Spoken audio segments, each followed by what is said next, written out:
Bien. Alors, bien bonjour à tout le monde. Donc, on continue avec cette série. Donc, on passe au dernier exercice. Alors, concernant les réactions nucléaires, donc on considère la réaction nucléaire suivante, donc l'uranium, etc. Donc, c'est une réaction de fission. Alors, quelle masse de charbon libère autant d'énergie que 1 kg de l'uranium, en sachant que la combustion d'une tonne de charbon libère 2,5 10 à la puissance 10 joules. On donne SR, Y, donc on nous propose pas mal 4 éléments ici. Pardon.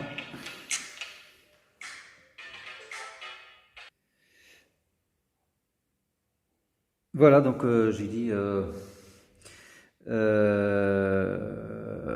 le but ici, c'est de déterminer la masse de charbon qui va libérer exactement la même quantité d'énergie qu'au 1 kg d'uranium. D'accord? En sachant qu'une tonne de charbon libère 2,5 10 à la puissance 10 joules. Donc, ce que j'ai dit, c'est que là, on nous donne des propositions, 4 propositions. Pourquoi les 4 propositions? Parce que ici, nous avons X, on ne le connaît pas. D'accord? Donc, on connaît pas X. Mais on peut savoir voilà, le bon élément. Il faut le choisir parmi les 4 propositions ici. Et puis, on nous donne les masses des espèces ici, des noyaux. Ce qu'il faut remarquer, c'est qu'on utilise U comme unité. D'accord? L'unité de masse atomique. D'accord, donc mx, etc. Voilà. On nous donne aussi le nombre d'Avogadro, puis il y a le C. Bien, et puis U, ça correspond à 1,6610 moins 27 kg. Très bien. Alors, tout ça, donc on va répondre à la question. Alors, la première chose à faire serait de trouver le bon élément. À quoi ça correspond le X? Alors, pour trouver le X, donc on va appliquer les lois de Seudy. Pardon. Donc, loi de Seudy.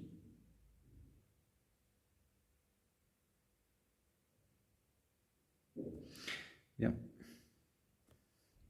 Alors, qu'est-ce qu'on a? On a 1 plus 235. Donc, ça, c'est pour la masse. Conservation de la masse. C'est égal à plus 104 plus 3 fois 1. OK? Pour la charge, on a 0 plus 92, c'est égal Z plus 54 plus 3 fois 0. Donc équivalent, c'est-à-dire que le A, c'est égal à 236 moins 104 moins 3. Et Z, c'est égal à 92 moins 54. On trouve A égale Z égale.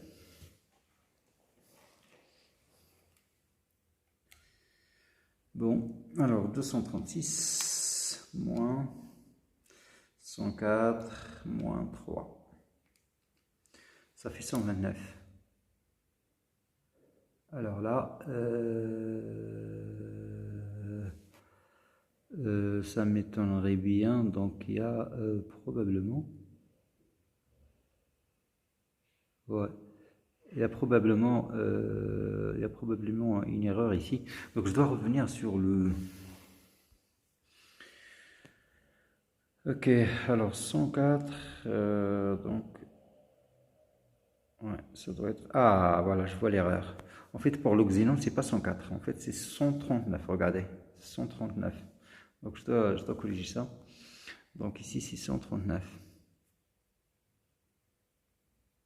39. Voilà, 139. Ok, je reprends mes calculs. Donc 235 moins 139 moins 3, ça me fait...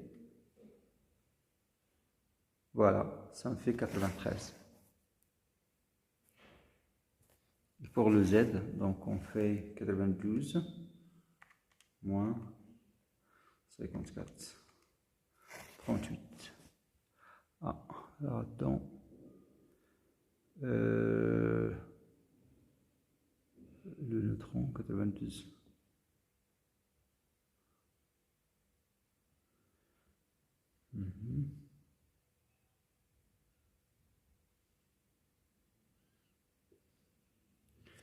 Bon. Je pense que nous avons encore un petit souci ici. 39. En fait, je pense que là, il faut mettre 38 à la place de 39 pour le Y. Donc, 139. Ah, bon, ah oui, oui, je vois le problème, C'est moi qui ai fait l'erreur en fait, parce que 236, non, 236 moins, alors je vais refaire ça, 236 moins 139 moins 3. Ah, c'est 94. C'est 94. Ok, 94. Et là, c'est 92 moins 54. Ça fait quoi? Ça fait 38. Alors, 38, 92, c'est quoi ça? Ah, 94 plutôt. Alors là, ça correspond à cet élément. Donc ici, le X est SR. Bien. Alors maintenant, on passe à la question suivante. Donc on nous dit que, en fait, voilà. Donc si je prends 1 kg d'uranium,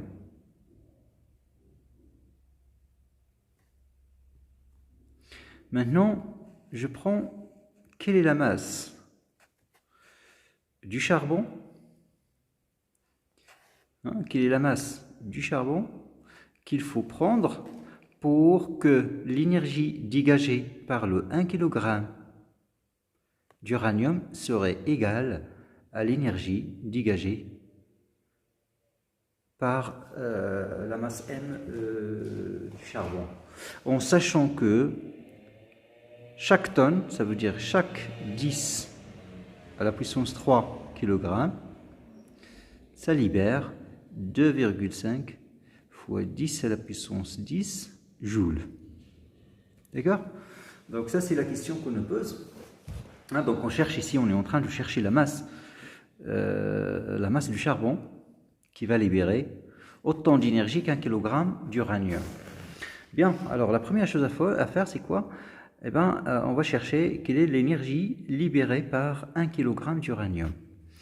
Bon, avant de calculer l'énergie libérée par 1 kg, d'abord on va commencer par calculer l'énergie, qu'on va appeler delta E, d'un seul noyau d'uranium. L'énergie d'un seul noyau, libérée par un seul noyau. Alors l'énergie libérée par un seul noyau, donc c'est ce qu'on avait fait le cours, donc c'est égal à delta M fois C carré. D'accord? Et c'est une énergie qu'on va déterminer en joules.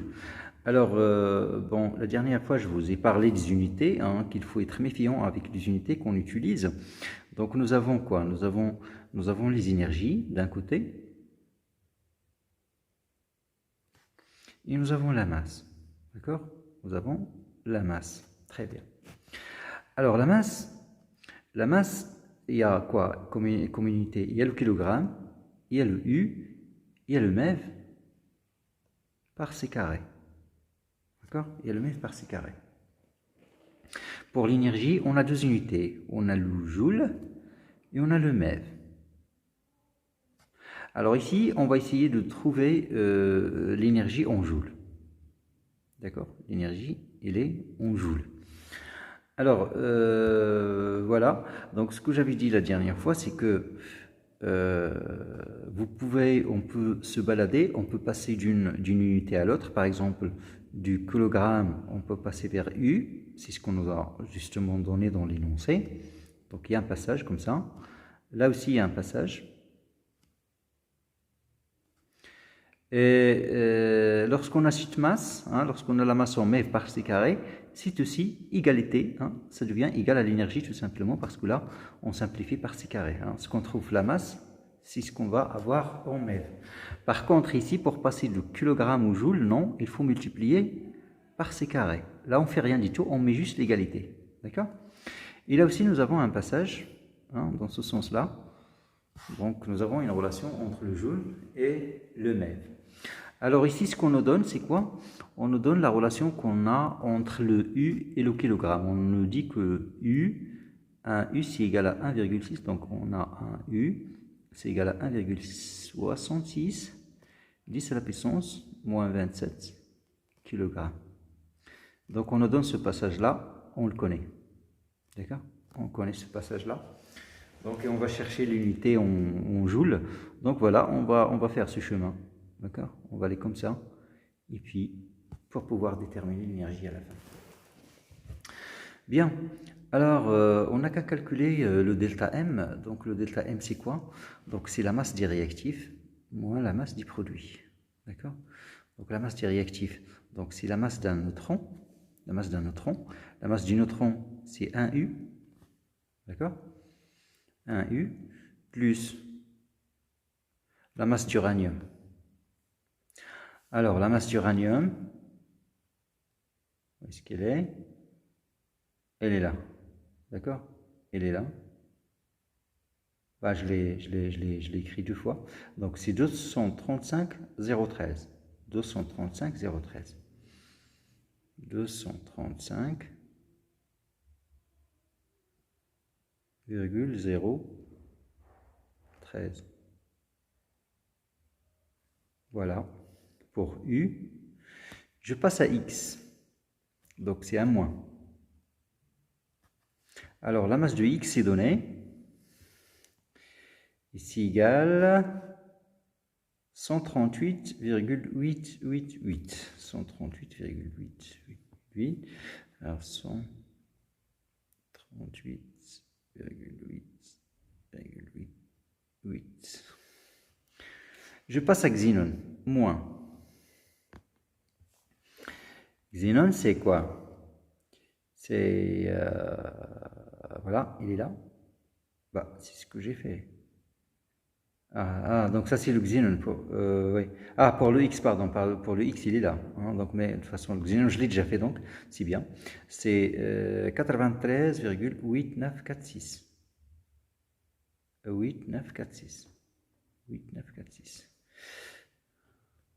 8946. 93.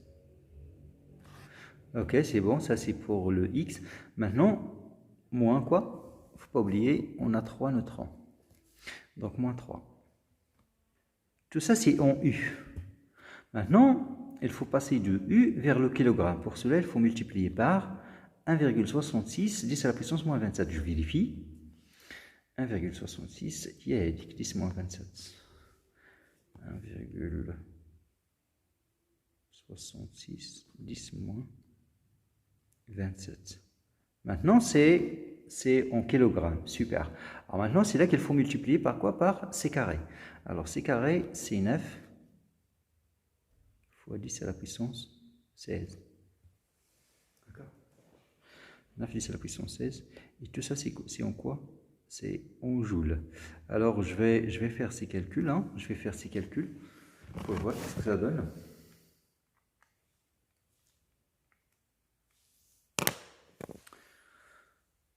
Plus 235,013, espérons qu'il n'y a pas d'erreur, moins 138,888 moins 93,8946 moins 3. Ok, c'est bien. Donc j'ai trouvé un chiffre. Alors, et après, je vais multiplier par 1,66.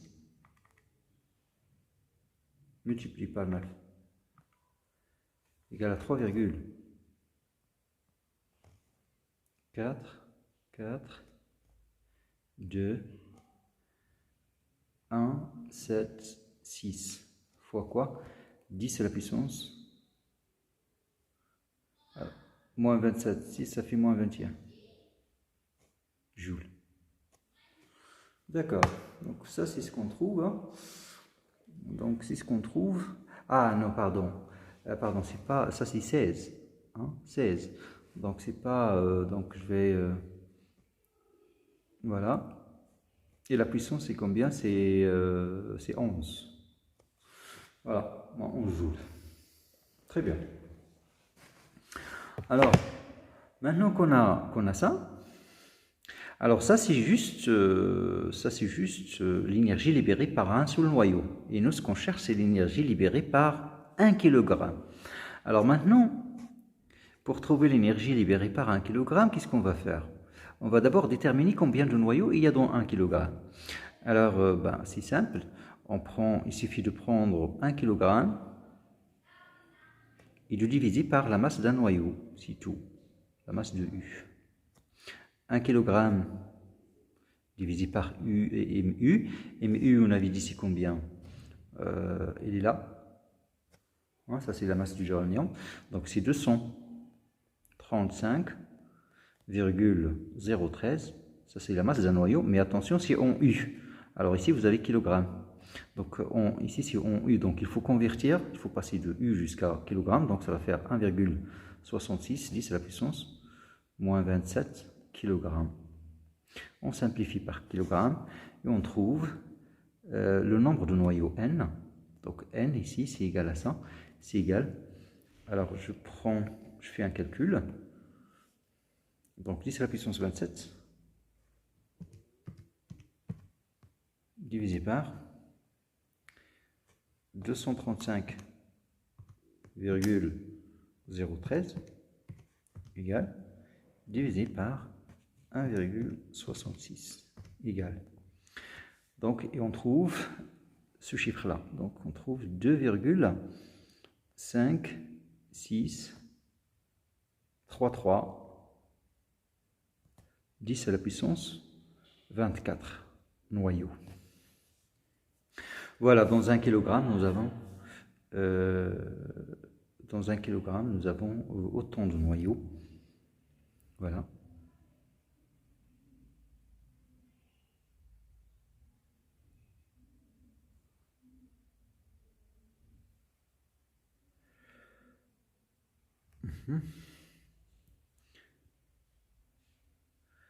Ok, alors je vais effacer cette partie.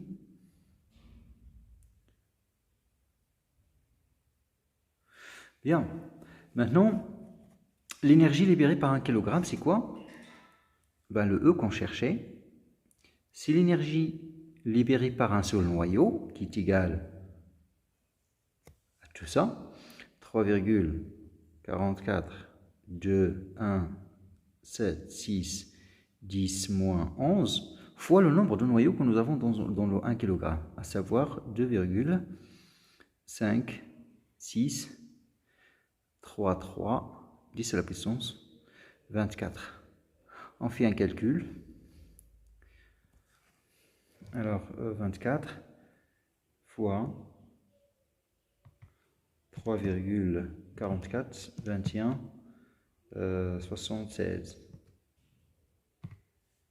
Divisé par, c'est la puissance 11, ça fait quoi? Ça fait 8,8233. 4, 10 à la puissance 13 joules. Ok?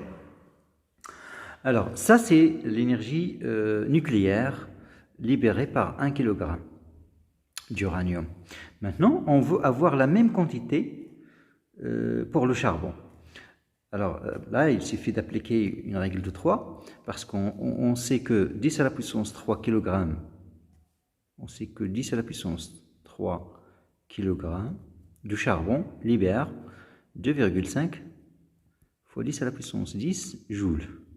Nous, ce qu'on cherche, c'est quelle est la masse qui va donner 8,8 2, 3, 3, 4 fois 10 à la puissance 13 joules. Alors, on fait la règle de 3, on trouve M égale. Donc, on divise tout ça par donc on fois 10 à la puissance 3 d'abord, divisé par 2,5 égale divisé par 10 à la puissance 10. C'est égal. Voilà, on trouve 3,5 à peu près.